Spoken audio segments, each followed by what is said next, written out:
Hi, here's my reworked Seth Ciferri Owen liner. Still original frame, coils and amateur bar. I've changed out the rest just to suit. It's a medium to long throw liner, and we're going up on 6 volts. It runs quite fast.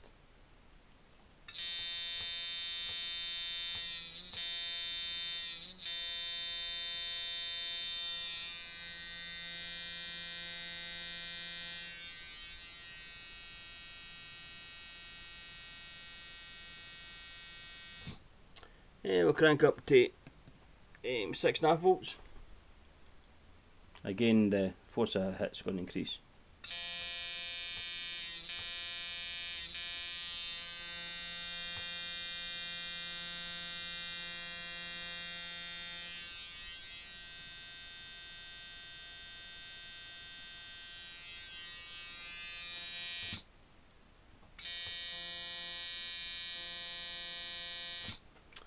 And up to 7 volts.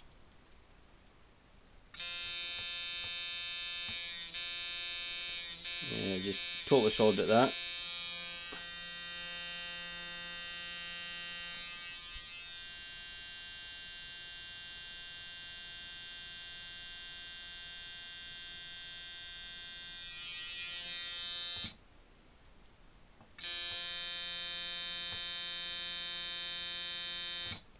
Okay, once again, thanks for watching.